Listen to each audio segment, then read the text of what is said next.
Blanket. Are those new underwear? That's nice. No, they're old, but thanks for noticing.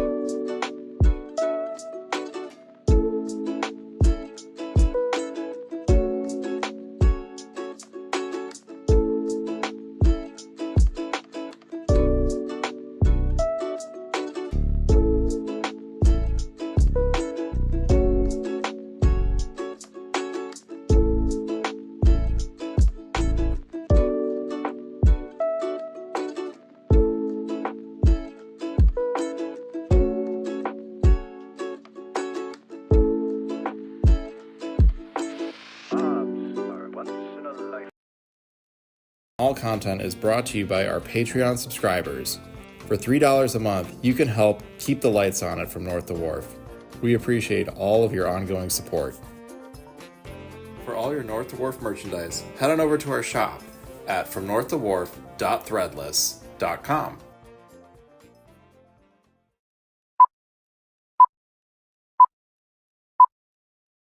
Does Hestia know you? Oh yeah, clearly, we're on a wrong name basis. And now we're here, and there aren't any monkeys being friends with lions! Okay, no one said for sure there'd be monkeys, honey. I'm not gonna arrest the moose. He's a good boy! He's a good boy! Being your muse no longer amuses me. That's pretty good, you can use that. But that's it. I'm done with your show. From the Great North to Wonder Wharf. All right. Hello, everybody, and welcome to a brand new episode of From the Great North to Wonder Wharf, your unofficial one-stop destination for bento box information. As always, I am Mike. And I'm JB. How's everyone doing? Hello, JB. How are you? I'm good. Triple bundle over on Instagram. That's the first time I've heard rad in quite a while. I know, it's been a long time. That is a dope movie if you've never seen it. Mm-hmm. It is worth seeing, too. Nicole Kidman, right? She's in that, right? I think that's correct. Am I mistaken? No, I need to look it up. I'm going to look it up, but yes, I think you're right. Yo, triple bundle. Paisley Poppy, I Need More Gretchen, absolutely. Kid Kenny on the drums, good timing, hell yeah. Candy Melter, how are you? We're doing great. How about yourself? Gidget Lori 88. Laughlin, actually. Oh, Lori Laughlin. Yeah, the one who got in trouble for paying for her kids' college through, getting them in Ivy Leagues and stuff. Aunt Becky and Aunt Becky in Full House. Full House. You're right. Yeah. Carissa K-Rod, hello. How are you over on YouTube? Hope you're doing well. So tonight there's not a lot. What about Louise and Jean's birthday parties? What about them? Did I miss a conversation? Yeah. Hey, Jack, how you doing? Everybody's hoping for more Nat, so we'll see. I think Nat will definitely be like a reoccurring more than frequent. Yeah. Well, we got confirmation that Marshmallow's coming back for season 15. Mm-hmm. That's a definite. Don't know to what extent or how much she'll be doing, but Marshmallow will be back, of course. It's always good. But that is kind of what we're talking about today. There's really no news and nothing really to discuss. And our original topic kind of fell apart due to scheduling issues, so we're just gonna reschedule that. But we'll let you know when that happens. But today we are discussing season 15. We got about 4, 8, 9, 10, 11, 12 covers for scripts for season 15. We're gonna go over those, kind of tell you what we think is going to happen based on the script covers, and just hang out for the night and kind of just chill. Yeah. We're Kind of an interested to easy hear breezy. what you guys are thinking is going to happen. We'll tell you what we think might happen. And of course, like, we'll see what happens. I don't think we have much longer to wait. So hopefully we'll we get should some be new episodes getting coming in the fall. we should be getting an official confirmation. I mean, obviously we know we're getting season 15, but I Yes. can't figure season 16 confirmation. Official confirmation should be. We may hear that before Comic-Con. If not, we'll hear it at Comic-Con. Yeah. And once we hear, we'll let you know. Yeah. More Aunt Gail, says Christine. Absolutely. It's been a while. Yas, Marshmallow. Hell yeah. I'm trying to think when the last Gale episode was. Boy, Was there any last season? I don't recall her showing up last season. I can't. I don't recall. Hopefully, Art the Artist comes back with Marshmallow. I would love that whole crew from the Blue Canoe to come on back. Dalton.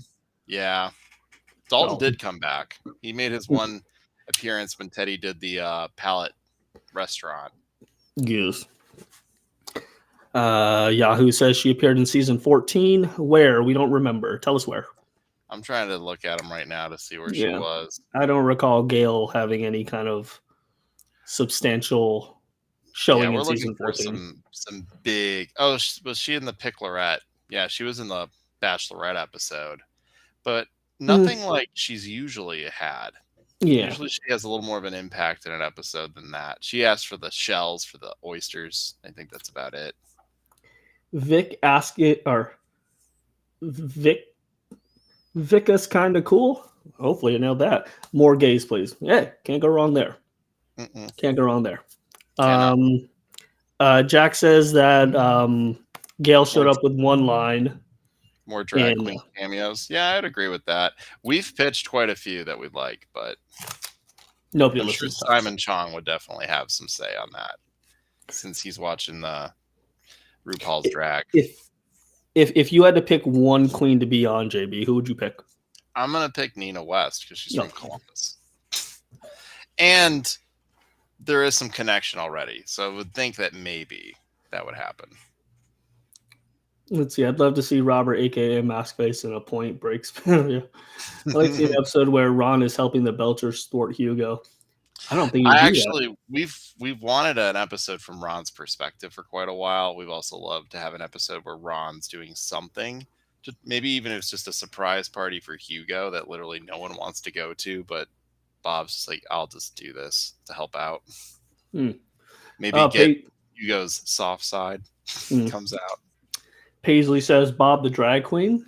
Good choice. Bob the Drag Queen's going on tour, apparently. They have a comedy show, and I guess towards the end of the year, they're going on tour. Should be fun. Sorry, I put in a caramel for some reason. I don't know why. Because you're ancient. A caramel. A Werther's reason. Oh. It was the one with, like, the cream in the middle. So old. Oh, shit. Okay. All right. Yeah, I don't know. If I had to pick a queen, it'd probably be probably either Alaska, Trixie, or Katya. Any of those three. I'm fans of those three. So pick your poison on that one. Maybe Trixie. Trixie's cool. Okay. Yeah. Okay. But okay. Second vote for Bob the Drag Queen. Dope. Yeah. Well, we'll see what we can do. We'll see if we can get them on. But yeah, like I said, not really much in the way of news. So this is kind of speculation nation tonight, where we're just going to, Jinx Monsoon, Liz Edwards would be dope. Or we're not just going to turn this into a. No. Should we turn this into a Drag Race convo? I have to get my wife. She knows way more than I do. We went to. Go ahead. I'll say years ago, right around the time when I went to the table read, my wife actually went to RuPaul's Drag Con, the big old like drag convention. That's pretty dope. She got to meet RuPaul and all them. That's awesome. There's a 1-year-old interview on YouTube. Sam Cedar has been produced on a show ever since the movie. Okay. Yeah, I think that's been coming for a while. I mean, Sam's pretty involved in his podcast, and he does a lot of other stuff too. So I think Like most of the guests that we get, being tied down sometimes is hard to do. Not gonna lie, I have no idea what you're talking about. Really? All right. Explain it to me. Hugo's actor, Sam Cedar. Oh. Yes, has a podcast that it's a political podcast, and it's pretty popular. So, and he goes on a lot of like TV like news and stuff like that to talk about political point of views. Is he leaning one way or the other? Or does he kind of play it down the middle? Middle leftish. And Fair he's enough. been very much just like, I think, very involved in that. So No, Paul F. Tompkins could not be Hugo. no, Hugo's voice is too iconic for that. Yeah, that'd be like Paul does trying to quite change a out. bit, but that's not going to be one of them. Yeah, no, you would just have to boot Hugo from the show. Yeah, which I don't think they could do. They'll have him as background, but I do miss Ron, though. Ron hasn't been in much. But see, that's the thing. Everybody's like, I want to see X, I want to see Y, I want to see Z, but there's no reason for them to be in the show. Mm-hmm. Like, there's no reason to have like. Granted, we have like hundreds of characters, but like, they all don't need to be in the show. It's not called Bob's Burgers and Friends. It's called Bob's Burgers. It's about the Belchers. But that's why we're branching out. We're doing other episodes like we had with Amazing Rudy. We're supposed to get more of that. So hopefully, I don't think we're going to see side characters. Like, generally speaking, the hundreds of side characters have their own episodes each. I think it's going to be specifically like, you might get one with like this guy. I think he's earned his right to have his own episode with the Belchers that's somewhat involved, but he's pretty involved in most of their stories. So Teddy, yeah. Mm-hmm. Yeah. Hey, Carver Illustration, how are you? Aww. I assume that's Booth Mom. Yeah, Booth Mom. Topland HR. We'll see you in a month. Hopefully, you guys are doing well. You and Brad doing well. Be rad. Let's see. I mean, we're ready for another episode like we've seen with Rudy. Yeah, the Rudy episode was great, but we also don't want to oversaturate it and like have those lose its meaning. So you gotta pick and choose where those ones go. Exactly. Because you don't want to saturate it too much. I think that sometimes falls into the kind of a trap because we had Gale for a long time. And people get into other stuff. Megan Mullally's doing another show now. She's got some other stuff going on, so it's a little harder to get tied down to always being recording. Yeah, but Jack, when you look at that, that's 3 episodes out of 200 plus. We could lose Hugo. We lost Pesto for a whole season, and it was fine.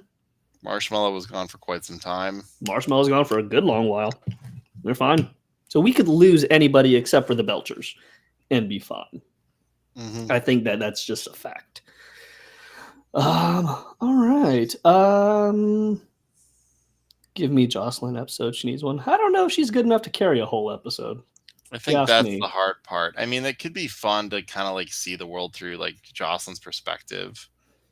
But I think I don't think it could be a whole episode though. I think it'd be very much like a bit. Like we've talked about like an episode literally just being like through the eyes of other characters with the Belchers around. And yeah, it mostly would just be a bit. Like Jocelyn would be like, did I pack that for lunch? What? And just like Tammy said this about me, and then just like moving on. Because I don't necessarily know how long we could go on that bit with Jocelyn. You couldn't. She ain't that interesting. She's good for her lines. Yeah. So Instagram, if you're watching on Instagram, if you want to see the covers that we're talking about, you're going to need to hop over to YouTube. If you don't and you just want to hear what we're talking about, fine. That's cool too. We'll describe everything that we're seeing. But if you actually want to see what we're looking at, you'll need to hop over to the YouTubes. Because we can't figure out Instagram. Sorry. We cannot lose Rudy or the Fish House. They're not going anywhere. They just don't need their own episodes. Yeah. Okay. All right. You want to start talking about? We have 12 script covers we need to discuss. You just want to hop into that? Let's do it. All right. Let me go ahead and. I guess we could throw out there real quick just the only news is that at some point, probably this week or next week, Todd is going to drop his Toddland San Diego Comic-Con merch. So just be on the lookout. Once we are told we can post it, we will post it so you guys can see it. And we'll let you know when it goes live so you can go ahead and order your merchandise. Now, I will say this. It's supposed to be this week. You never know what can happen. So once it goes live, we will post it up. And for those of you keeping score, Todd has now revealed King of the Hill, Futurama, Solar Opposites as 3 of the 4 new Best Friends Forever. And there's one more to be revealed. When it'll be revealed, don't know. Hopefully soon. We got a month. Todd is a Todd of Toddland. Yeah, Toddland. He makes all the Bob's merchandise. Makes all the Bob's merchandise. All the official Bob's merchandise. There we go. Not that knockoff shit. No, definitely not Todd Berry. Toddland from Bob's Burgers. Okay, so on the screen now, no, not Todd Berry, Todd from Toddland. Yes, very different. Very different people. Never did any voice work that I know of in any show. Very long bearded gentleman. No, he has. He was a stormtrooper on the first season of Oh, that's true. Mandalorian. Yeah. Yes. So he is an accomplished actor. Toddland merch is fire. Hell yeah. And I'm so excited for the King of the Hill stuff. And I'm excited to see what they do for the booth and all that. So, Stacy, if you want to drop some industry secrets, we won't tell Todd. You just want to drop them in the live chat. Yes. All right. Let's start with the dog Christmas Day afternoon. Now so we got this in the first batch of script covers from Simon when they started doing the table reads again. And of course, the first thing that jumped out to us is obviously, well, there's a dog now. There's a puppy. The family is in a hearse. Bright red bow. Yeah. Bright red bow. Obviously, this is a Christmas episode. Obviously, because in the title, you also in the background you see Christmas trees. You see a Santa, a reindeer over here. But the family is in a hearse. Bob's driving, and all the family seems to be looking out the window as if they're looking for maybe a puppy that's run away. I don't know. So we've had time to sit with this for a while. What do you think, just based on the cover alone, what is the story you think they're trying to tell? So mine is not as jolly as I think many people would think. My thought is that the Belchers, this is a Christmas episode, and Christmas episodes in particular seem to be something heartfelt, at least recently. They've been pushing for that with like Plight of Christmas and other ones. So my thought is that this was someone's dog and they passed away, and the Belchers want to keep the dog, but they can't. So what they're going to do is try to give it away to someone as a Christmas present. And they are basically, the hearse is like them basically dropping the dog off to that person. Or it could be very much they lost it and they're looking for it. But I think it's going to play into the heartstrings a little bit. So I'm kind of on the same wavelength, but what I think is happening is obviously somebody's passed away. And I think that person had a dog or a puppy. That potentially they were giving to a family member, whether it be a grandchild or something, but this person passed away untimely before they were able to give them the puppy. And now that puppy has run away. Somehow it's run away, maybe in the process of this person being removed from their home and brought to Mort, or maybe it ran away from Mort's. Maybe the puppy came with the puppy. Yeah, we had talked that maybe Mort was watching the dog and kind of taking care of it, and then planned to drop off the dog at Christmas, but left the Belchers in charge. And then the dog got loose, and that's why they're in the hearse looking for the dog. Because let me see if I can zoom in here. If you look at the family, they're obviously looking for something, as if like the puppy has run away. So they're driving around town looking for the lost dog. So I know initially we had thought that maybe they were holding on to the dog until like somebody came to pick it up. But I think literally the dog ran away and they're looking for the dog. Much like how Linda, when that person dropped the gift off late and she was like, oh, we got to find it. We got to give this person a Merry Christmas or whatever. I think they're going out of their way to find this dog to give to whoever it's supposed to go to. Yep. I agree with that. I think really it has a lot of potential, and I think it could be really solid. It's been a while since we had a Christmas episode, at least holiday episodes. So this could be one of the ones we do get. Mm-hmm. And it's dog day after afternoon. So I'm wondering if this is like the day of either like afternoon of Christmas or after Christmas, the day after Christmas. Which would be Boxing Day in Canada.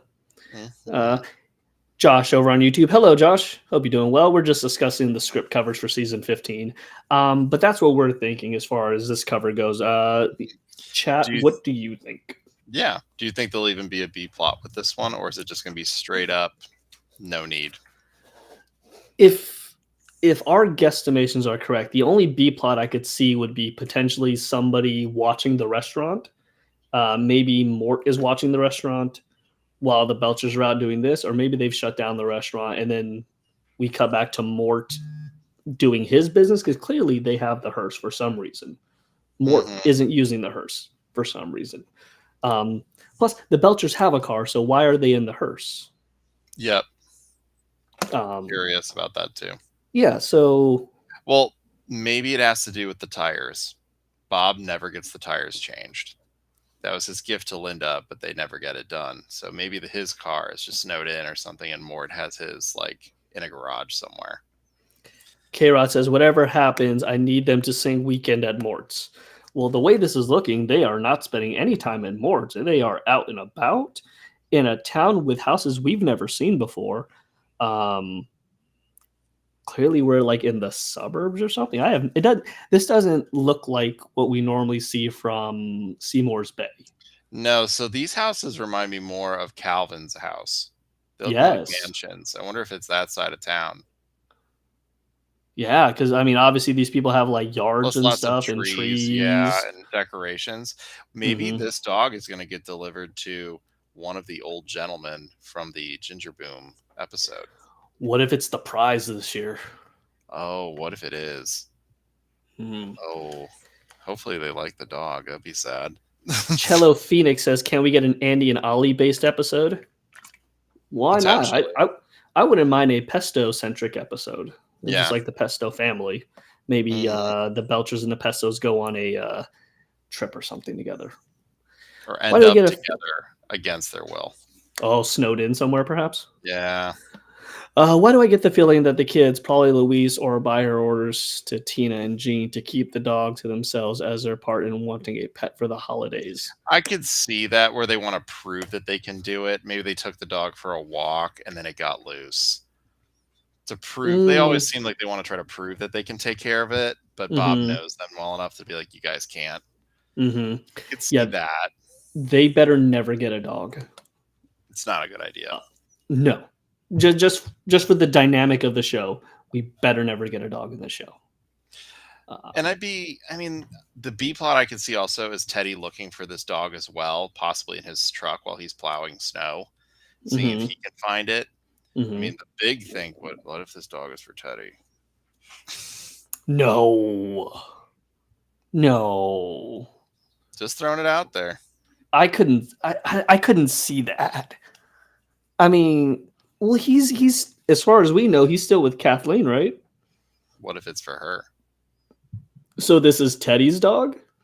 No, it's a puppy that he maybe got for Kathleen. Yeah, that's what I mean. But then that doesn't take into account the fact that they are in a very specific vehicle. Oh, I agree with that. So it's just another thought. Yeah, if they were in their own car, I could see that a little more. Or if it was Teddy anywhere in the photo, is a little more demanding that Mort is somewhat involved in this. Yeah, in some way. I couldn't see the Belchers just commandeering the hearse because their car broke down again.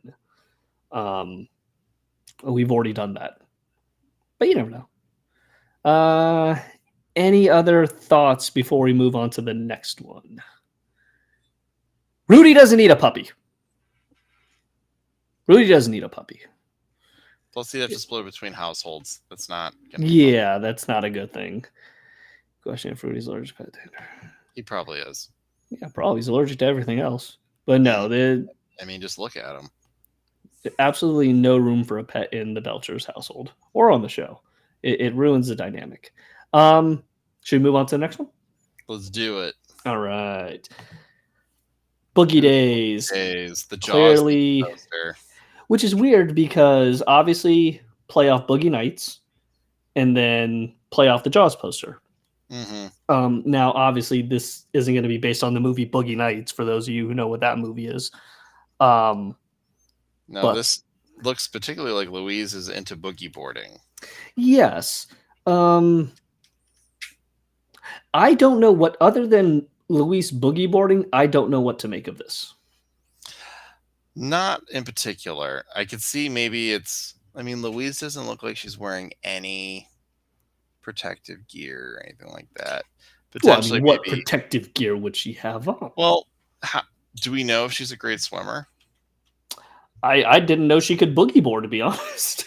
And that might be something that he might be mad at her because she's either not working at the restaurant and just doing this against his wishes, or she's not that great of a swimmer and she gets in some trouble because of it.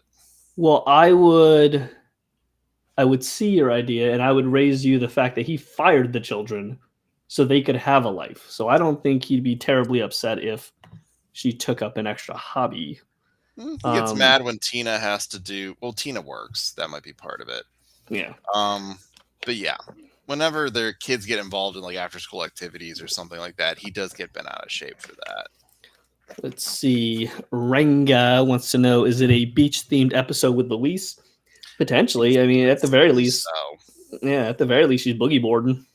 Mm-hmm. Luis goes behind Bob's back to get on some risky waves, or maybe what you just said. I don't see that. Either she wants to take up the course because it's fun, her wanting to prove Person X wrong, or doing it to get out of trouble passing PE. Luis can swim well. She stayed afloat in the water in season 4 finale. After the soccer episode. Well, I'm lost there. Is it a B scene episode with Luis? After the soccer episode? A little confused. But no, there's really not much for us to go on here other than Luis's boogie boarding, and Bob is obviously playing off the shark imagery, but could it be that he's screaming because he's mad, or he's screaming out of concern? Are we reading too much into it? Bob's usual no yell, so maybe it's something like that. It could be like maybe there are sharks in the area. Maybe it has to be with the mechanical shark coming back. Oh, I couldn't see that one. That one I'd push back on. If I'm gonna throw crap at a wall, seeing what sticks, I'm gonna say Bob is hesitant to let her go do this, and maybe she needs to kind of prove to herself and to Bob that she is capable of like doing these, maybe not terribly dangerous things, but something that's a little out of her scope of comfort. He doesn't do well when the kids are transitioning and trying to like become older and do things more independently. Like when Tina in the Thanksgiving episode, he had a hard time with her wanting to be at the adults table. This could be a Louise focused one where she's trying to do something like that, and it's just met with a lot of like, you're too young for this, you can't do this. I can see she that. Wants to prove herself a little bit. I am curious as to how she gets into boogie boarding. Obviously, they've lived near the ocean her entire life. So why now? It would have to be somebody in particular getting her interested in it. Someone she looks up to, or maybe Chloe Barbash wants to show off, and this is her way of being like, I can do that too. So I don't know. That'd be essentially just going back to the movie and doing that. But I don't know. I honestly, I have nothing else for this poster. I mean, it's a great image. It's a great artwork, but it's giving me nothing to play with. So yeah, not as much as we had hoped. The other one gave a lot. Yeah, there was so much to dive into. Like, all right, next one. Snack Face, obviously a play off Scarface. Gene, seen here holding what appears to be tomatoes. Yep. Luis down here has bag of chips. Yep. And Tina, this to me looks like a pencil case. It does. So unless it's some sort of like graham cracker, like animal cracker box with perhaps unicorns or horses. Well, this part right here at the bottom of the horse just looks like a magnetic thing, you know, like you have in the little pencil boxes. So my guess, just by looking at this and knowing what I know of Scarface, is that the kids are selling contraband. Why? I don't know. Obviously to make a buck, but I don't know. Is the school offering stuff that is too expensive? What if it's the cabinet of confiscation? Oh, they're getting into that again and grabbing all that stuff. And then they're selling it to people for profit. Mm-hmm. I could see that. I could see us going back to that. Well, we ain't been there in a while. It could also be even just along those same lines. So with even out the cabinet, it's just like the school maybe has open, kind of like the ancient Greek episode with the coin economy. And Louise was able to get into some things, maybe through the wharf, and is now exploiting the teen, like the kids at school, to be like, you could have this stuff at a mega discount. Let's see. Yahoo brings up a good point. He wants to guess, they want to guess it's Fron banning junk snacks or something, and the Belchers it's a healthy run food snack bit. Yeah. Yeah. They want to run like a speakeasy-esque thing to sell. That I could see that happening. Maybe they want less crappy food for sure. Snack crime bosses. Yeah. I could see Louise sitting at like a pile of junk food in front of her with her face buried in it. Does the boiler room get brought in again? I think only in passing mention. Yeah, I don't think we're gonna. Or do they use the locker from the ceramics episode and store the snacks in that room?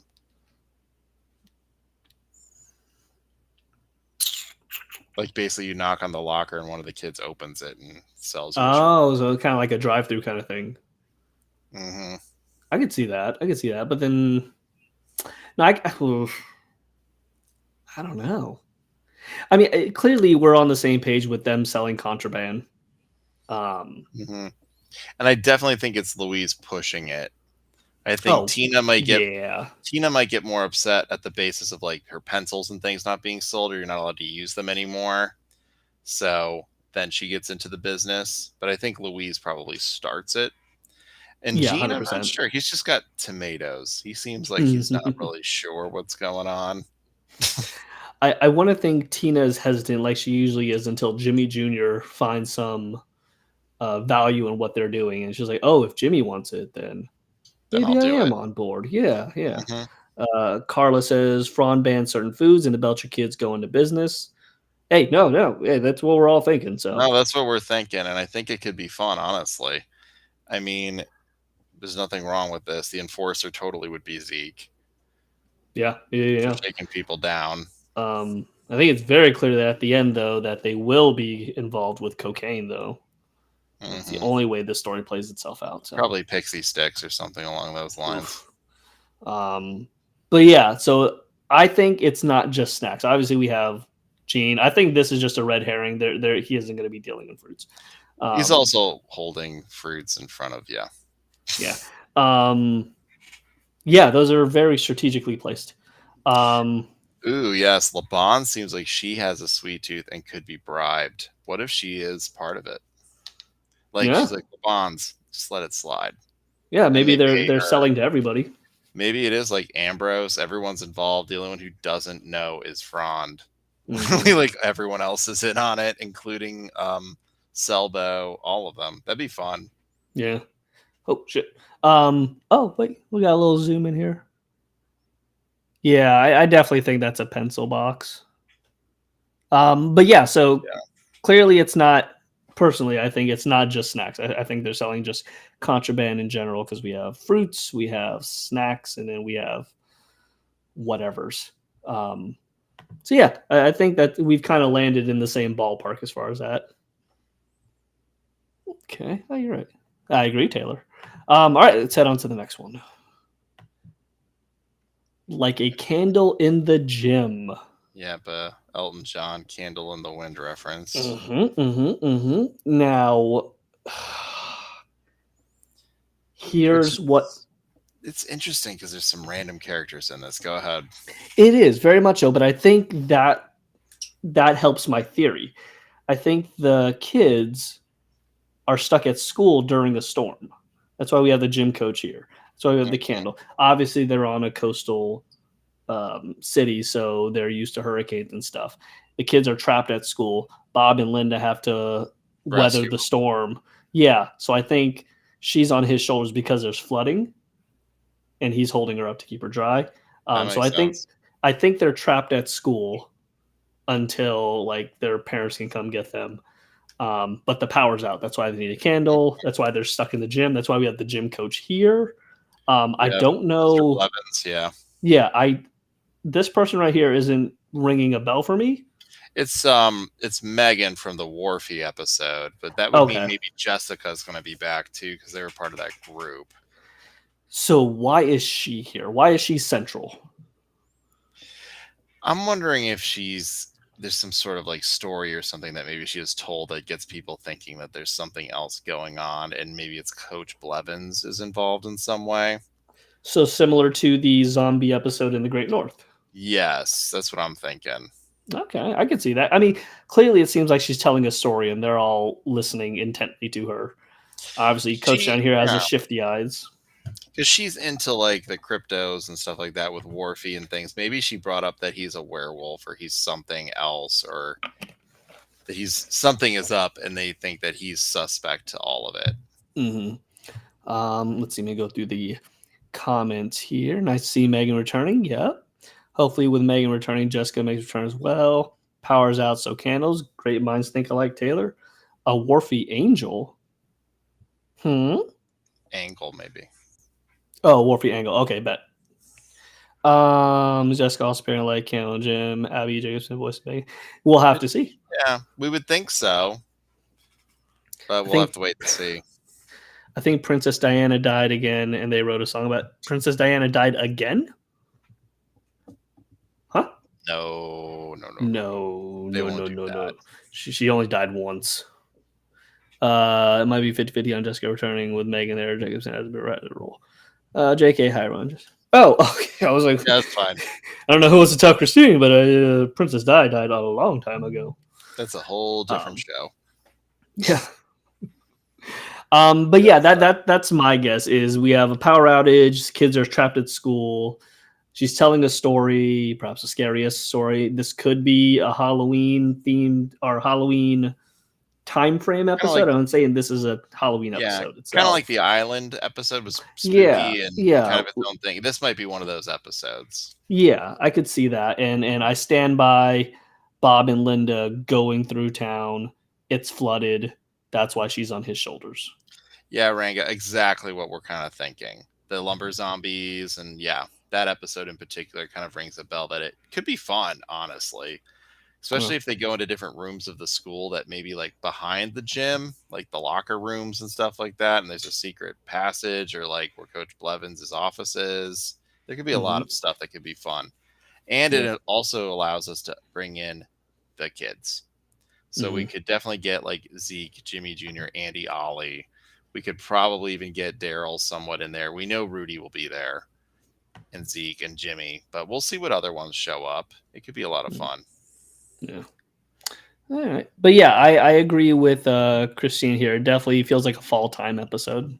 So, especially with the hurricanes and that's more of the summer. Will it coincide with Lobster Fest? Is Lobster Fest just supposed to be hurricaned in every year? Yeah. Perhaps. But I am excited. I do think it's a fall episode, so that should be fun because, like I said, she's usually around cryptids, the candle being held under her face. That's usually what you do with a flashlight when you're telling a scary story. So, yeah, a lot of things are pointing to. Chloe also appearing? We don't know about that. But that brings us to Mr. Fischoder's opus. The opus. Mr. Holland's opus. Just based off the artwork alone, we have Mr. Fischoder conducting a symphony. or live music, as it were, symphony, whatever.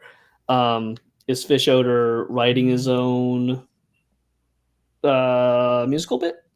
Is he writing? I honestly don't know. I don't know why he would be writing music. I don't know what he's doing, but clearly he's conducting some kind of group. I'm curious to see if it's either going to be some sort of like a show, or if it's going to be just more of like a symphony, as in like his own overtures and stuff like that, or if he's making his own. And is he bringing Gene in at some point with his keyboard and stuff? Is he using the itty bitty ditty committee? Like, what? Now, or is it going to be like a real symphony, like at the Wharf Arts Center kind of thing? When you say show, are you talking about like how he did the play, like a very low key small thing? Maybe, but I think maybe bigger than that. Okay, because he did that more to call out Felix. Yeah. He didn't really care about doing the play itself, but he kind of wanted to call his brother out. Yahoo says probably Fishoder doing something that he hasn't done in his life that he would consider the peak of his life or something. I don't know. He seems like a kind of guy who just kind of does something on a whim, but I don't know what would drive him to do this. I wonder if it's something as simple as this is something he was interested in as a kid. Maybe music was his thing. And because Papa died, he had to take over the business of just running things and never really got to explore this side of him. And now he would like to, because he has money and he can do whatever he wants. He's had money and he's been able to do whatever he wants his entire life, though. So what makes him want to do this? Is it for a woman? I don't know, because I don't see him being the nostalgic type to want to be like, I wanted to do this as a kid. I don't see them retreading the, hey, we're doing this to call somebody out, because he did that last season or the season before. I like the opera vantage that you're doing, Christine. I was thinking about that as well, because we do know that like Kevin Kline does Broadway, who plays Mr. Fishoder, and he's known for being very musical. So it could be something where like this is just literally that voice actors like have fun. Like you're gonna have tons of singing. This could be like the Fluise, but for Mr. Fishoder and the rest of the cast. I wonder if somebody else wants to do a play, but they want to act in it. They don't want to direct it. They don't want to do anything. So he's taking the mantle of somebody else's work. Like, let's say Gene wanted to put a play together and he's like, I'm going to be in it, so I need somebody to direct it. And then Calvin takes up the mantle and like, I'll direct it. And then he kind of just takes the reins and runs with it. Oh, it becomes like mega budget, mega everything. Yeah, but it seems like he finds joy in doing this. I have nothing to base that on, but it seems like this is something that's going to be important to Fishoder. I would agree with that. Real quick, over on Instagram, me personally, 223 asks, who's your favorite character? Quick, Jamie, favorite character? Teddy. Marshmallow. But yeah, that's obviously a play off Mr. Holland's Opus. Unfortunately, I don't know anything about that movie to know if it's related to this. So it's Richard Dreyfuss. I know that. Yeah. I Who's think also in Jaws. Yep. I mean, from what I remember of the film, watching it as a kid, is that he really wanted to like make this crowning achievement in his life. And he was a high school music teacher and wanted to compose his own music while struggling with his own issues. This would be the second time we've heard a reference to Mr. Holland's Opus. Didn't Linda say Mr. Holland's Opus penis or something like that? Yeah. Way back? Yeah. So way back. Yeah, way back. But yeah, so really not much to go on, but pure speculation just based off the title and the grandiose pose you see here. The Jesus pose, if you will. Maybe this is it. So in this, the composer, Richard Dreyfuss, believes he's eventually going to write a transcendent piece of music, but in the meantime, he's taken on a job as this high school teacher. What if Mr. Fishoder's kind of doing what Bob did with Home Ec, but he's doing it with music just for fun and realizes he likes this? And really what happens is he ends up growing. This was a temp position in the movie, but ends up liking the students and eventually reveals to them that his career, like his goal was to write this opus, and they play it for him. But Everything he up doesn't until seem this. like that guy. No, he seems too selfish to be that guy. So I was gonna say he's got to have something that this will benefit him, and I don't know what would benefit him to do this. I mean, unless like I don't know, like he gets exposure for something, somebody's gonna write up a big piece for him. A whiplash situation. Oh God, Gene again. I don't think Calvin knows how to play. Oh no, he knows how to play his little. Yeah. Well, he doesn't really even know how to play that, but no, not really. But all right. Any last thoughts on Mr. Fischoeder's opus? I'm wondering if this is going to be season finale or if this is going to be something. Because if it's a musical, it's either going to be their opener or finale. I feel like they'd put a lot more into it, unless it's their mid-season one where they're like, "We're going to take a break." I could see it being. I could see it being towards the tail end of the season. How we kind of got like Amelia and the radio episode kind of back to back. I could see this kind of being either the penultimate episode, the second to last episode, or perhaps the final episode. But we also have season 14 episodes that never aired. So are we getting those as well? That's who knows. Carla over on YouTube says Mr. Fish likes to mess with people. Think of April Fool's episodes. What if he is orchestrating people to do something not music? Oh, like a final, like a big joke or a big thing. Oh, so like what if it's like a giant prank on somebody else? Or like a big, huge, or like The Usual Suspects kind of movie where it's like until the end you're not going to figure out what he actually did. Like some big event happens in town. It's just like, well, how did this all go down? It's like Mr. Fischoeder knows. And he explains it as he goes through the episode. But then it's just like... So we kind of Tarantino it where we see something happen at the end and then we kind of see how it all played out to get to that point. Yeah, kind of like Memento, I guess, but different. I've never seen that. Oh, all right. All right. Let's hop over to advice things are ad nice. Personally, this seems pretty straightforward to me. Tina's running an advice column. And it blows up in her face. And the school newspaper. Yeah. And personally, I think it blows up in her face and she has to now spend the majority of the episode unscrewing what she's already screwed up. Kind of like, I mean, Linda has made the same problem a couple times where she's like been the psychic and she offered advice and it blew up in her face and she had to figure it out. We also saw it when she tried to pair Gretchen for her, like going on those dating apps, trying to pair people for Gretchen and lying to her about it. And that blew up in her face. I could see Tina making similar mistakes. Cause look at this little, like her face with these glasses. Like I was going to say she's really feeling herself. And I think she's also going to run into a situation where she could give somebody good advice and she gives them bad advice on purpose. Like she finds out somebody likes Jimmy and this person asks her for advice. And she that's what I'm thinking happens. This person's talking about Jimmy Jr. I'm going to tell them to go jump off a cliff. But not that, but yeah, I get what you're saying. I think something like that would definitely work and definitely make sense because Tina does love her power. And I think she enjoys that spotlight. But yeah, I think if it involves her or someone talking trash about horses or anything like that, like they're out this year, she'll be like, no, they're definitely in, you're out. And I think she ends up causing more damage than good. Kind of like the, what was that episode where the Tickets for Boys for Now, when they're making the time capsule. Yes. Similar to that, but I do wonder if like she starts off good with helping people and it actually turns out good, but then it goes south, especially with Jimmy Jr. I think is probably a catalyst. Yeah, I think we're both in agreement on what this is and what it's going to be.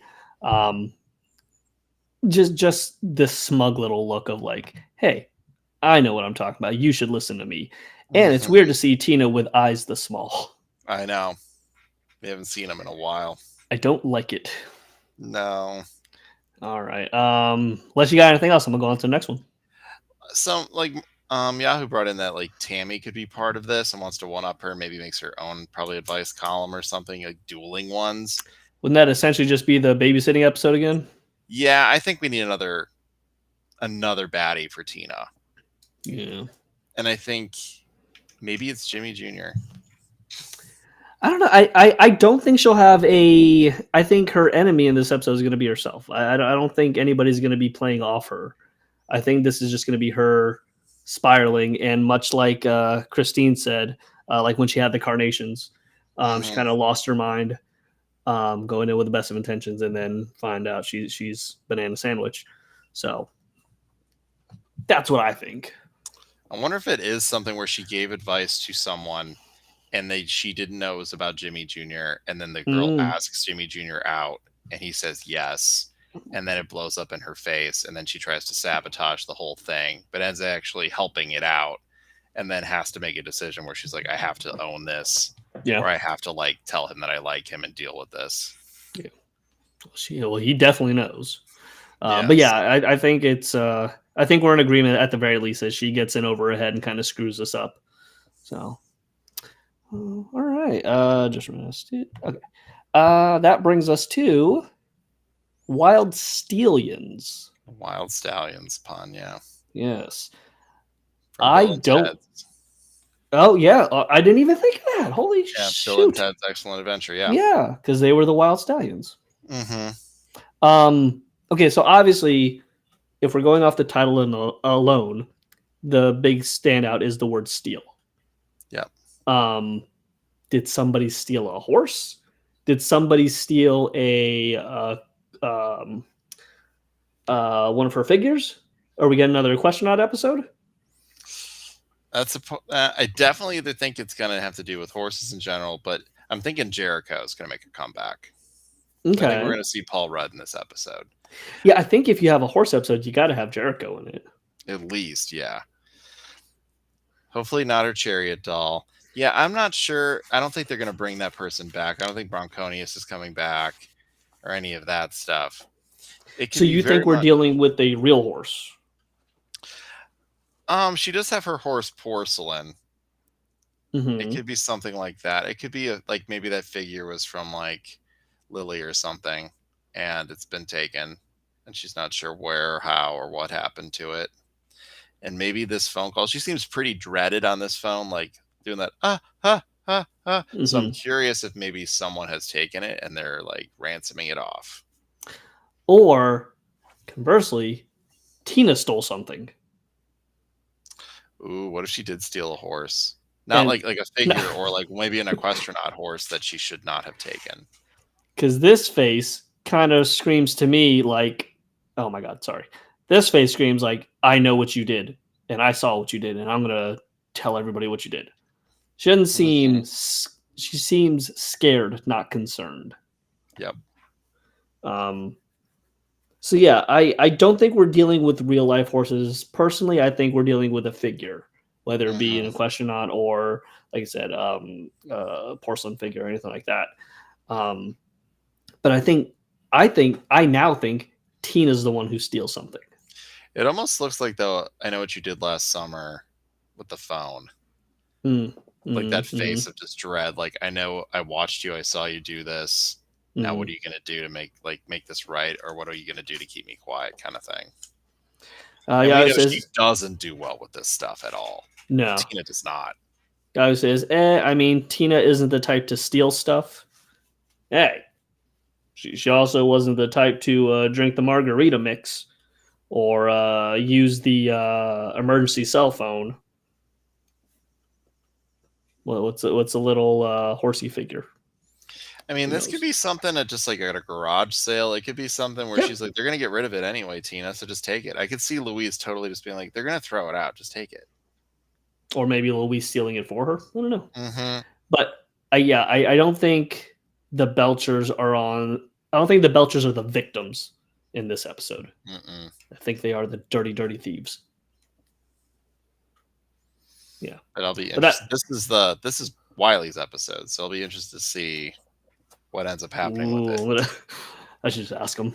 Yeah, this is Brian's first episode. I'm gonna send him our little bit here. I'm gonna send him this little bit. I'm gonna say, "Did we get it? Did we get it?" And he's like, Did we "No." figure it Like, out?" yeah, that's why we're not on the show. Yeah, that's why we're not writers. Fair enough. We didn't get it. Fair enough. Yeah, we It could be Yahoo, but I don't think it's going to be that girl.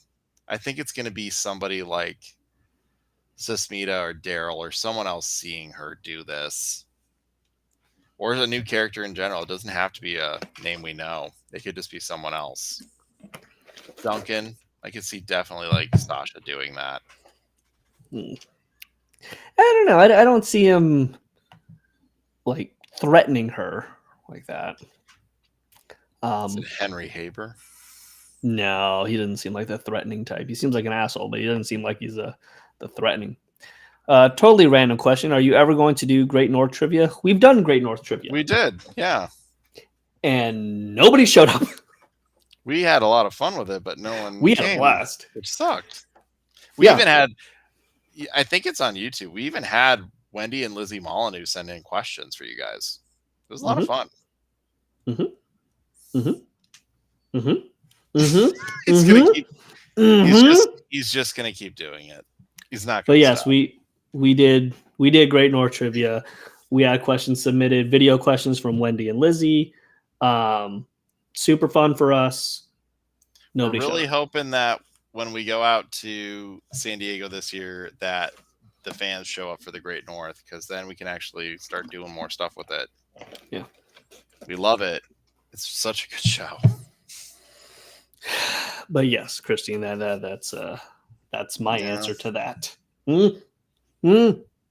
All right. Insomnia Bob. Ooh, so this one. Yeah, go ahead. Go ahead. I was gonna say Insomnia makes sense, like from the movie. It obviously Bob looks tired and on edge, and we know he doesn't do well when he's not sleeping. But I'm not sure what's keeping him up. Yeah, I think this one's pretty straightforward. Bob has insomnia, and then we're dealing with the effects of that. So there's no hint at what B plot could be. My guess is it's a Bob centric episode, but he's dealing with insomnia. I don't know if there's much more to that. So. Are we just gonna get a lot of fever dreams? Because Bob Fever Dream is pretty fun. We can't. He already had a fever dream episode. And yes, if he can't sleep, he can't dream. True, but I almost want him to have his like delusional, like druggy Bob back again. We're just like, shut up! I don't want to talk to you. Get away from me. He's had that already. I could see him like being hungover, like that kind of style, but like sleep deprived, hungover. Yeah, sleep deprived and crazy and angry. So like much like how he was after the night at Shish Kebab, and then him on Burger Boss, like the high. That's what I was Bob. thinking too. Yeah, I could see him being that. Maybe Crazy in the Wall Bob. Yeah, I can see that. Yeah, I can see Crazy in the Wall Bob. It says maybe Peso decided to open up late and he hears a lot of loud noises that keep him up at night. No, Peso wouldn't stay open late. That's a family restaurant. But maybe the store next door isn't. Oh, that could be a thing. I could see that. But insomnia is different from being kept up by something. Like insomnia, you just can't sleep. If there's a loud noise, that's just a external situation you're dealing with. You can put earplugs in or something. So I think Bob just can't sleep for some reason. I think it's going to be similar to when Bob had the yips where he couldn't do the burger of the day. Like he's having some kind of mental block that hopefully Gyro can come in and fix.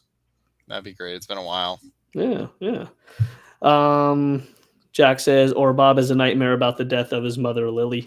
I'm gonna chime in with something here. I am already sick and tired of Lily. I am done with the Lily. She has no stories to be told.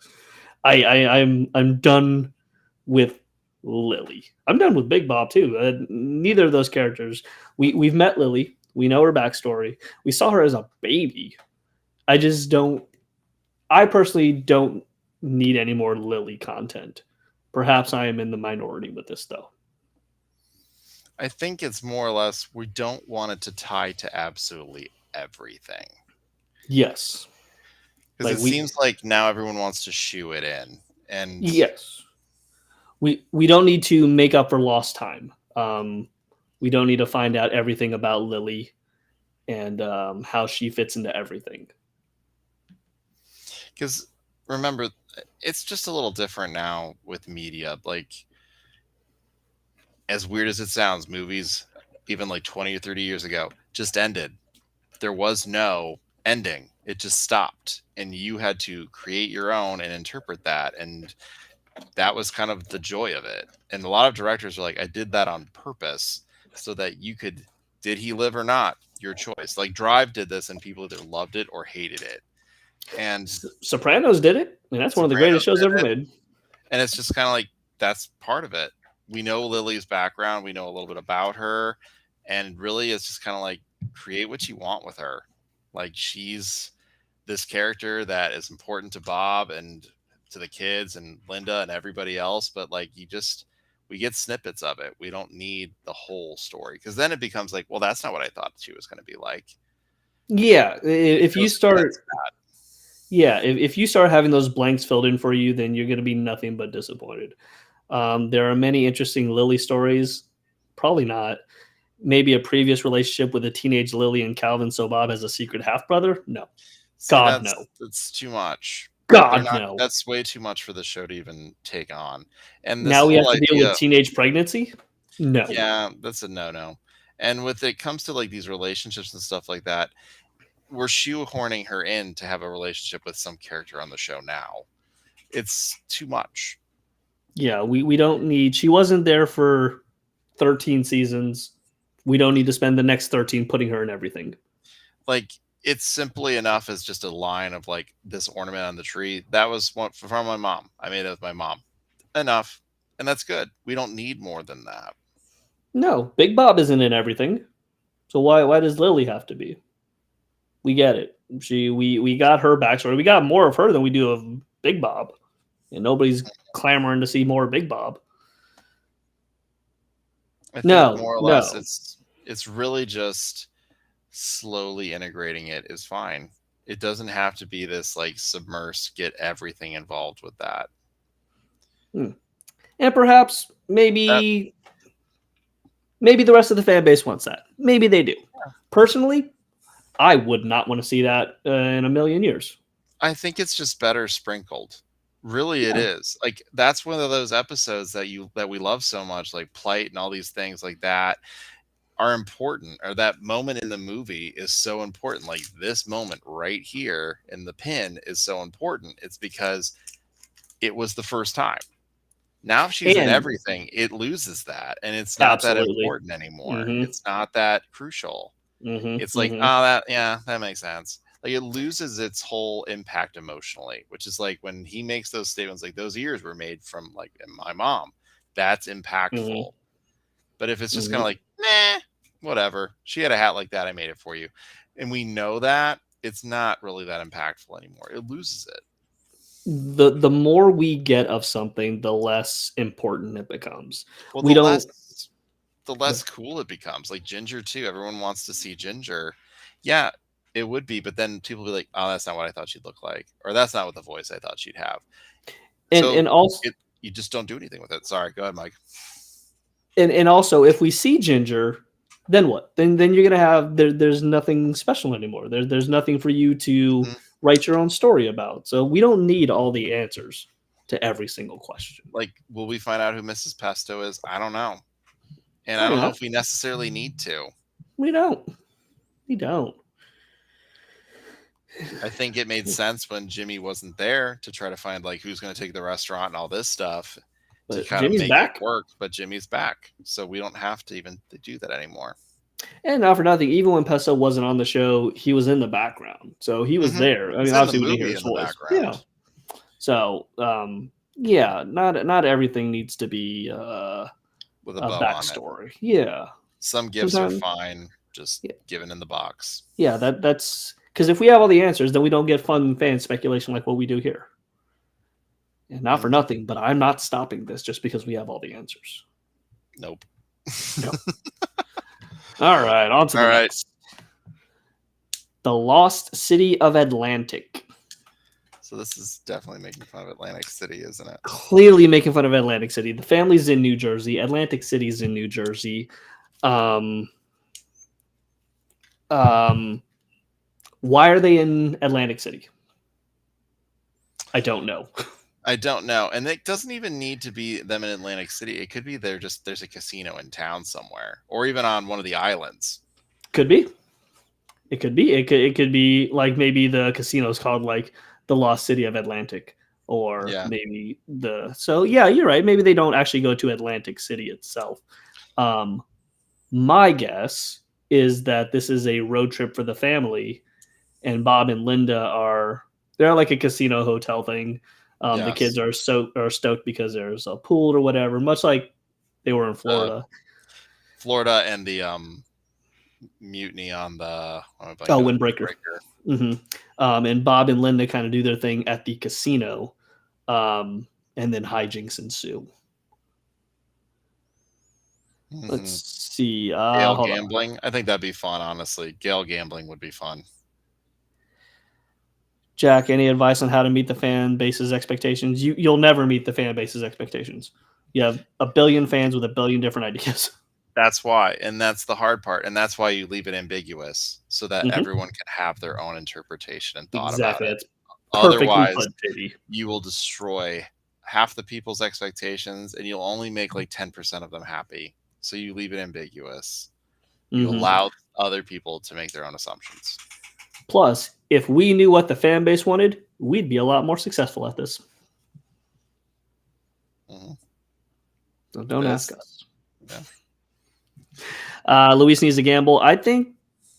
Oh, she needs to figure out how. Yeah, maybe she slides a penny for the penny slots to Teddy or somebody, and then she wins, and then she's like playing through somebody. I'd be curious too if Teddy's involved in this trip. It could be even him bringing his mom. We never see her, but she's there. And he just hangs out with them because he's there and can't get away from it. So are you under the assumption that the Belchers are going to this casino as like a little mini vacation? Like a little getaway thing? Ooh, toasty one. I like that idea.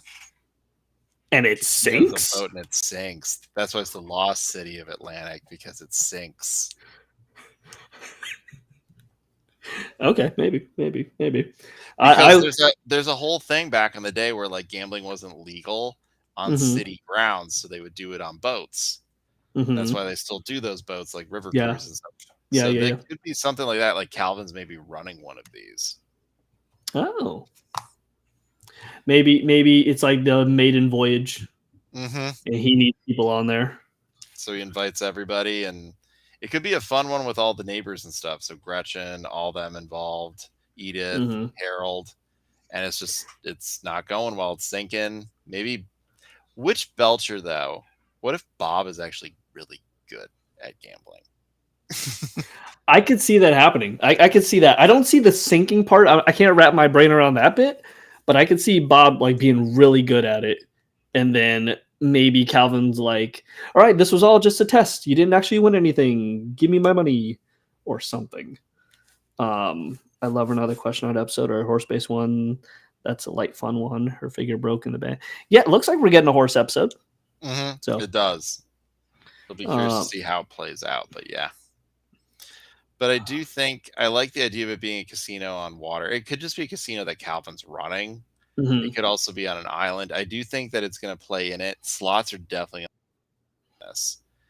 And I do think it's making fun of the city of Atlantis, which could be the sinking piece because they did say that it sunk. And it is a definite jab at Atlantic City. So I'm curious what it's going to be. Hey, Brian, you should have showed up about 5 minutes ago when we were speculating on your episode. Yep. We have a lot of thoughts. We have a lot of thoughts. A lot of ideas. We have a lot of ideas and thoughts about all of these. So if it doesn't pan out how we think it does, come back to us. We got ideas. Yes. Okay. At least 12 new episodes worth of Ice Cream. Based off just that little bit that we saw. The cover, we mean. All right. Any thoughts on the casino one here, or the Lost City of Atlantic? The only bit I think is if Bob is really good at this and makes money doing this, it would make sense it sinks and he gets nothing. I could see that happening, and maybe then he gets like $5 or something, and that's it, or one chip, and it's worth like $100 that pays like for whatever, like nothing special, like it fixes the fryer or something. Yeah. Oh, yeah, Brian. You could sit back and if we nail any of these, you let us know. For some reason, the top of this, I don't know if this is just like one of those siren lights when they hit the jackpot. It goes like beep beep beep beep, or is it like a smokestack on like what you would see on a tugboat, like on the Oh, I know the riverboat casinos. Riverboats. So good eye for Toaster to bring that up. Yeah. All right, on to the next. Just real quickly, Brian, we either think your episode Tina steals something. Actually, I'm in the boat that Tina stole something. And JB thinks that what was your idea again? My idea is that someone stole one of her horses. Yeah, so either I'm in ransom or something else. Yeah, I'm in team Belchers are not the victims, and JB is Belchers are the victims. That brings us to the place beyond the pine cones. Right off the place beyond the pines, but right off the bat, it's a Thunder Girl episode. Yes, excited for that. I can't tell if this is the fish odor mansion or not. I don't think it is. Looks like there's a gazebo, but no, I don't think it is. It's a different house. Mainly because like this spot right here just kind of. Oh no, because we would see the thing, and that would have to be on the other side of the house. Okay, so so this isn't the. I think this could be honestly a Halloween episode. It really could be with like the Thunder Girls, like a spooky. There's something going on in that house. So what is the place beyond the pines? What is that? Let me look up the exact synopsis. Okay. Brian says both great guesses. Yeah. Which one's more great though? Which one's more greater? You let me know. Let's see. Going through while you look at that. Let's see. I'd love it. Okay. Maybe the casino scene. Jack has ideas too. Many ideas. Or just one that Tammy and Jocelyn aren't the antagonists. I've had enough of them bullying her. Is it like The Sopranos? Is what like The Sopranos? I feel like I missed so much. I wonder what old movie poster this cover might be based on. That could be a clue. Well, at the very least, the title is A Place Beyond the Pines. And JB's getting us that information real quick. Or this could be the secret Grover episode and Tina has to face him. I don't know. It wouldn't make sense for Tina to face him. It'd be more of a Luis thing. Yeah. I mean, this movie came out in 2012 or 2013. It's with Ryan Gosling. It's got like a pretty big cast. Eva Mendes, Bradley Cooper, Ray Liotta. Like, there's a lot of big people. That is a very mid-2000s cast right there. Yeah, I know. So it really just is like Ryan Gosling's a stunt driver who's robbing banks. And has to deal with the fact that people know that he's doing it. That's the place beyond the pines? And they're trying to catch him, yeah. Interesting. Maybe this house is Grover's hideout, so Grover escaped? Maybe. Those are implying? Yeah, maybe. Okay. Yeah, I guess he's hiding in his house, and Tina maybe sees him while doing like a Girl Scout cookie kind of thing, and she's like, I need to go find out. But then why wouldn't she bring Louise and Jean? Why she got the Girl Scouts here with her? Why she got the Thunder Girls with her? That's why I'm wondering more if it's not like they're on a trip and it's just Tina. There'll be a B plot with the other family members, but that she's on a Thunder Girls trip. Oh. And there's a story about the house in the woods beyond the pines or whatever. And this is the house. Maybe it's haunted. Yeah, like there's a rumor about it, and she's gonna go investigate it to prove that she's like, I mean, she's the oldest Thunder Girl. Yeah, so, like, yeah. They could be picking on her. They could be a new member who's making fun of her. So she's got to lean into like, I have to be that person. So she's forced to go because like, well, A, she's not going to let the little girls go by themselves. And B, she's a Thunder Girl till she's 6 feet under girl. And she's got to She's got to be the leader. She's got to be. Now, and hence. I was hoping we'd see like a shadow or something, but there's literally nothing to play on. Clearly, this is in the fall. Yep. There's no leaves. So this could be much like this is the closest to like an A24 Bob's Burgers cover we've got. Like it's Yerp. So I could see if it wasn't the God bless it, if it wasn't the a candle in the wind episode,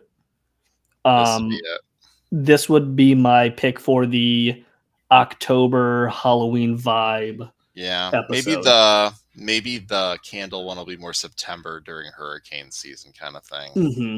Mm-hmm. I don't know if we're getting holiday episode. I mean, clearly we are. We're getting a Christmas episode. So I don't know. Maybe the holiday episodes are back, and this is the Halloween-esque episode, much like the Island episode was the previous season. And I am curious too if it's going to fall into that esque, like it's in the wheelhouse of that time. Yeah. Just for like planning episodes and stuff. But I still hope we get some Halloween costumes. They're so good. Faux show. All right. Anything else before we go on to the next one? I'm okay if it's a Grover thing, but I just don't know if it's going to be. Yeah, because that's going to lead to so much more. There's going to be more questions than answers, and that is something people don't like. So that would have to be like a two-parter or something. Because you have to explain how he got out, and then he'd have to be caught again. And hopefully there's another horrible song. I'm going to tell you about that. It'd be funny if like, could we just skip that and you just tell us what you did? Yeah. Like, yeah. I'd like to think that our guest is watching on Instagram and he's on the other line going, they figured it all out, guys. They figured it out. We got to change all the scripts. Scrap it. JB and Mike are too good. Scrap much like we did with the movie trailer, because we nailed that. Nailed it. All right, Mr. Safe Boy, or Safe Body, sorry. Safe Body. We're getting Arnold back, which I'm excited about. I like him. He's fun. Arnold's back. To me, it looks like they're in like a little mini gang, like they're going to help. Like somebody's being bullied. And I don't know. I'm at a loss here. I think if it's going to be anything, I can see like the Belcher kids are definitely putting on a front. Yeah. That they're badder than they are. They seem like hype men for Arnold. Mm-hmm. And I'm wondering if it is like maybe he's protecting them. Mm-hmm. Is there something like going on with them that they need protection, so they get Arnold involved, and he's like the best kung fu person they know. So the phrase Mr. Safe Body, I don't know, is he like a bodyguard?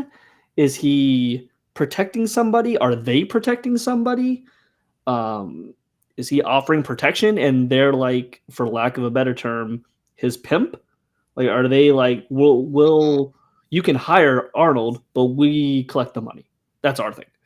So I don't know. I don't know if Mr. Safe Body is a play off any particular movie that I'm aware of. It doesn't make any or doesn't ring any bells to me. No, there was a theory that it was going to be a Rudy eccentric episode because Brian Husky guests in it, but he's just going to play Rudy. I'll say Husky also does like a bunch of different voices, though. Yeah, so I it's think not it's necessarily going to be. But that is a good guess because obviously Arnold's here, so we're dealing with the children, so it makes sense that it would be Rudy. Okay, let's see here. There is a trailer for Mr. Somebody. What is this awful movie? I don't think Rudy is the one. Mr. Goodbody was an 80s children's character. Okay. But then again, Rudy appears a lot no matter what. Yeah, Rudy is in it a lot. I don't think this is a Rudy-centric episode, mainly because I feel like Rudy would be on the cover. But it's Arnold. So maybe somebody's picking on Arnold, and the Belchers are there to just kind of like hype him up and like be his like background dancers as he attempts to maybe defend himself. I don't know. Is this maybe Arnold is going to be in like some sort of karate tournament or something, and basically the Belcher kids are hyping him up, and they're his hype team essentially. I was just thinking that maybe it's a tournament. And they're like, our client needs space, please move. Like Louise doing her thing where it's like, you give me a percentage and I'll definitely do Yeah, this maybe for you. there's like a prize. Okay. Probably something to do with Chloe Barbash. What's that? He has a leotard that has his insides on the outside. Might be some random student that needs protection. What if it's someone in Luis's class who can't fend for themselves? Then I feel like that person will be on the cover. Well, I'm curious if that is part of it. That would mean that they're basically using him as basically like someone to protect other students at a cost. So I wonder if they're getting money to have Arnold basically protect people. I could buy into that. Arnold getting promotion from Zorn's Bell should be interesting to say the least. Is he? I don't know. It could be. I mean, it could be. There's a lot of options with this. It's just the pose the Belchers are giving off. Yeah. So that leads me to believe your idea that the Belchers are indeed the money man, the in-between for the enforcer, which is Mr. Safe Body. But he's also not like a fighter. Like I couldn't see him defending against anybody. Well, I think it's more or less he's not defending. He's probably just very good at defending and using his hands and just letting them come to him, and he just moves and does stuff. Because like they're like, let me throw. He's like, let me throw the stapler. I know what I'm doing. And they're like, no, you don't. You're too small. And he's like, no, I promise you, I'm good at it. I think he's actually probably very good because even very small people who are good at martial arts can do a lot of damage. Yes, not me. I don't know martial arts. But yeah, he's a smaller kid, and people just don't really give him that much of like that he can do things. I wonder if he actually can. And maybe like, whoa, when they see him at the tournament, they're like, he can actually do this. Or I wonder if Arnold's getting picked on, he defends himself, and then the Belcher kids see that, and they're like, oh, we could, I don't know, I wouldn't say like use it to our advantage, and we can like take advantage of him, but clearly they are in cahoots somehow. I don't know how. But I'm all for it. I think it'll be fun. If they do a lot of karate stuff, I think it'll be fun. Yeah, and I wonder who they're going to get to voice Arnold. Well, they had Wayans do it before, but... Who? Damon Wayans, I think, did it. Oh, Damon Wayans. Oh, yeah, maybe. I don't know what he's up to these days. All right. Next. Saturday Kite Fever. Bob gets into flying kites. That's what we say. Bob gets into flying kites. This is his new cape. And we know that, like, when he gets into something, he gets into something. He gets into it hard. Caking, a banjo attempting to play, gardening, you name it. But yeah, I think Bob gets into kites, and he gets into like kite competition where like he makes the kite dance.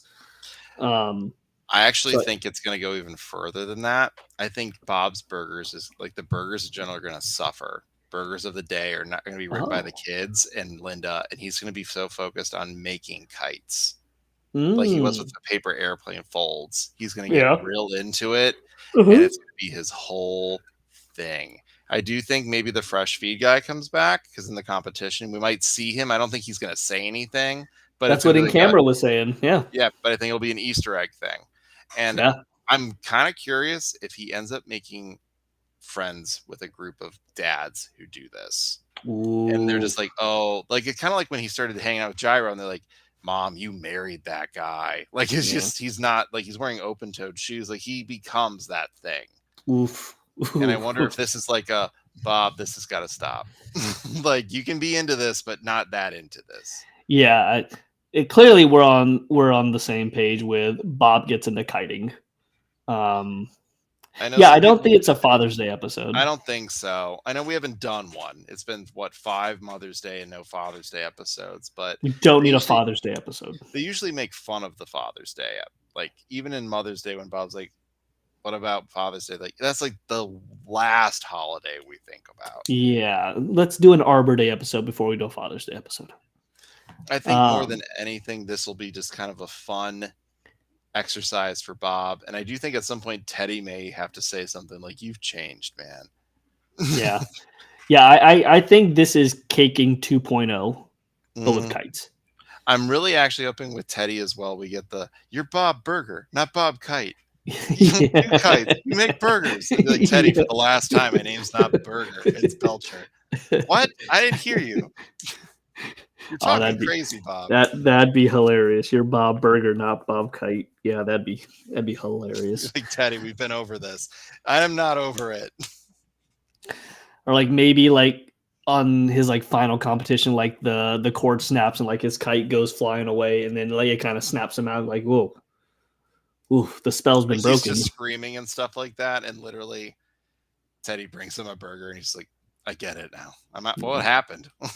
Yeah, what are we doing? I'm a here? burger man."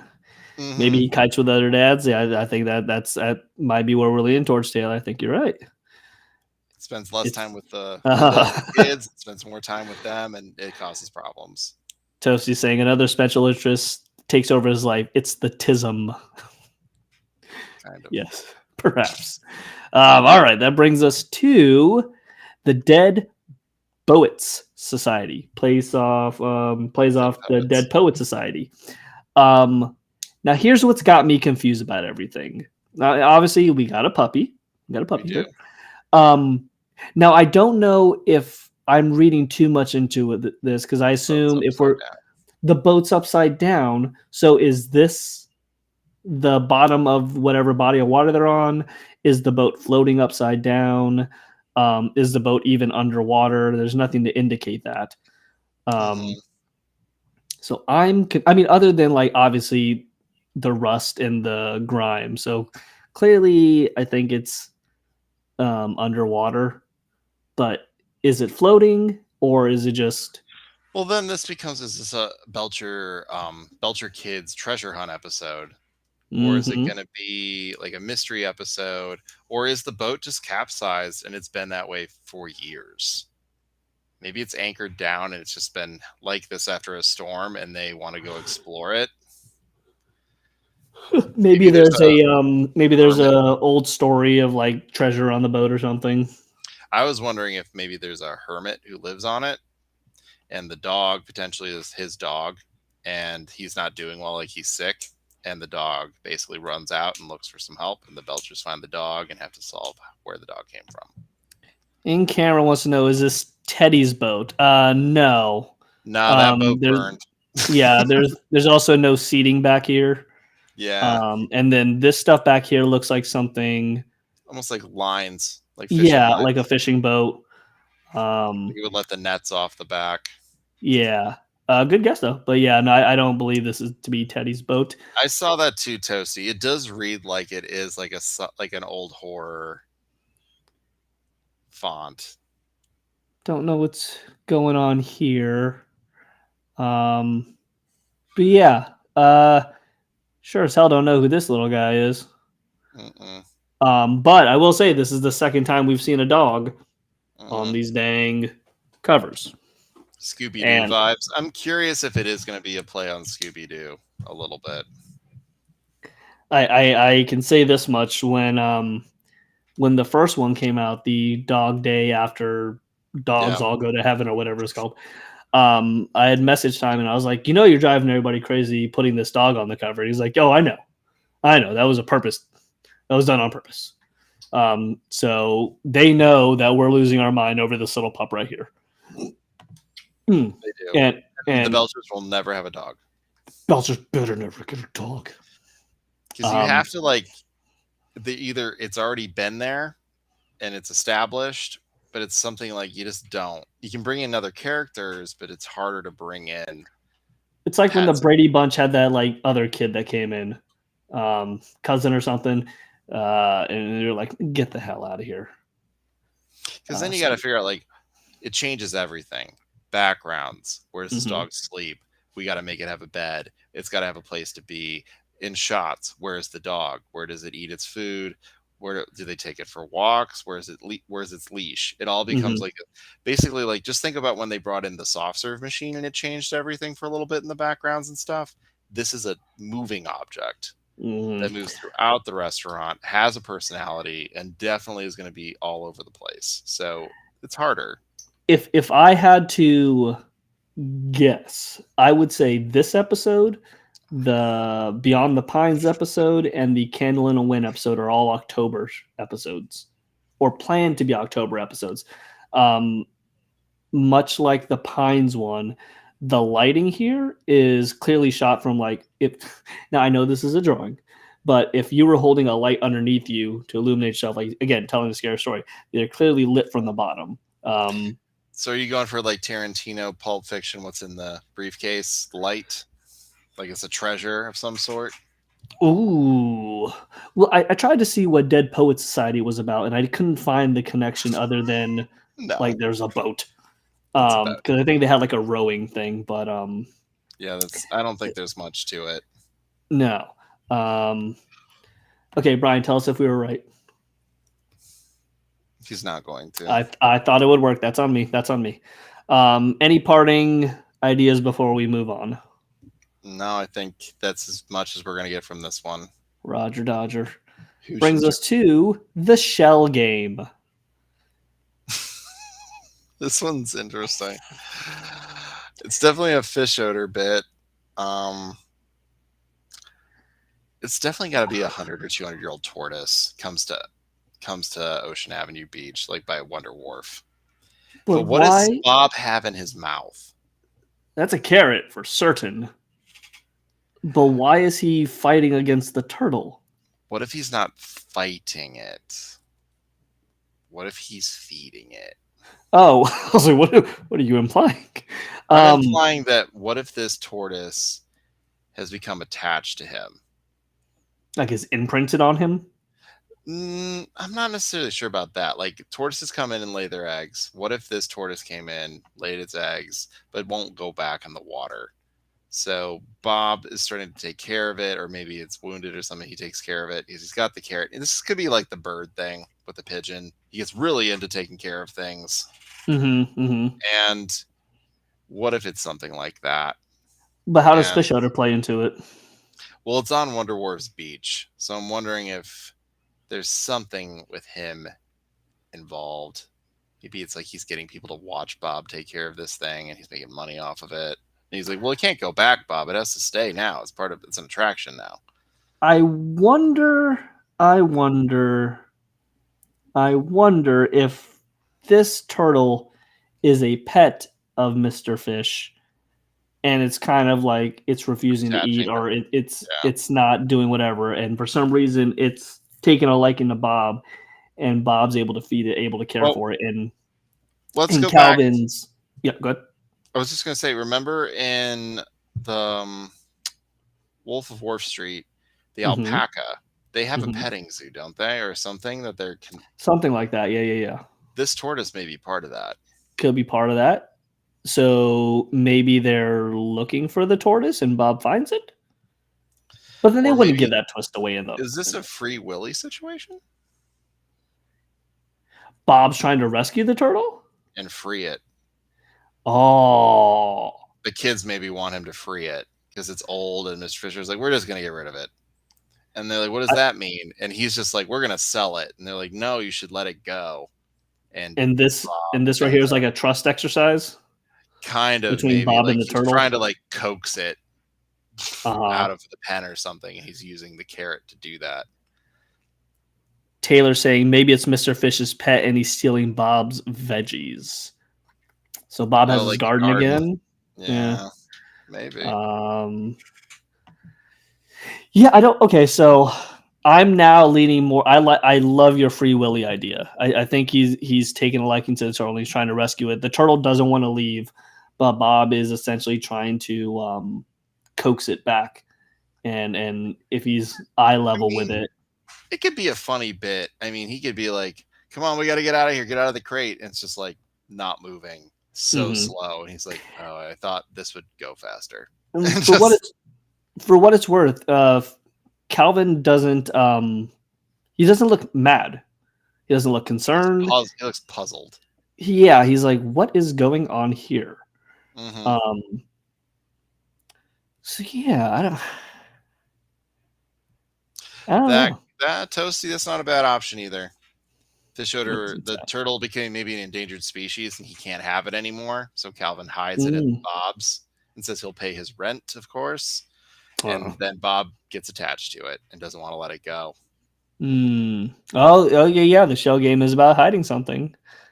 Does Bob look happy? Okay, let me see. Let me see if I can. Bob does not look happy or sad. But they are meeting eyes, though. Yeah, I think that, and obviously sharing the carrot amongst them shows that they are connecting. It's a trust bond for sure. Yeah, it's a trust bond. So yeah, so firm yet so gentle.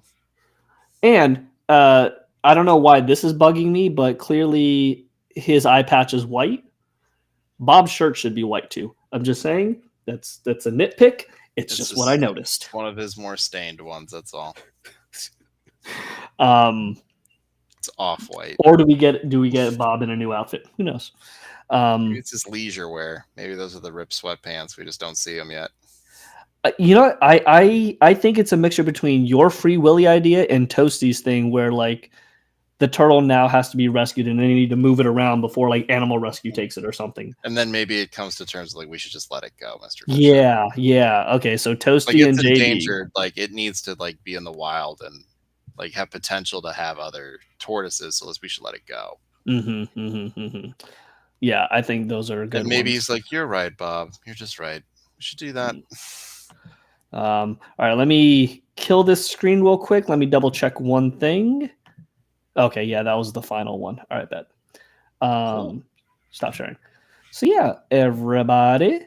Let me change this. There. Oh, nope. Let me change this. Nope. Let me change this. There we go. There we go. Better. There you go, everybody. That was the season. That's what we got. That was the season 15 covers that we have up until this point. There were 12 of them. Obviously, we assume there's going to be more. Hopefully, up to 10 more. But we'll see. We do have San Diego Comic-Con coming up in actually about a month at this point. In fact, I believe 30 days from now. JB and myself will be in San Diego. The Bob's Burgers meetup is going to be Friday the 26th. And that's also the same day that we assume the panel is going to be. So we should be getting some information in season 15, hopefully an official confirmation for season 16. So yeah, I don't know. There's a lot we're hoping for at Comic-Con. So it's been 2 years, 3 years since the cast has shown up. So we're very curious if they're coming. Were they not there last year? Oh, just Bernard, and, Janelle, Mikey. Okay. Yeah, the main people were there, but not the cast.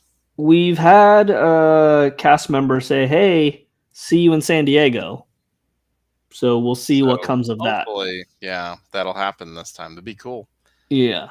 But yeah, that's it's a very exciting time. Even this is the most exciting time for the show when it's off the air. It's Comic-Con, things are coming up.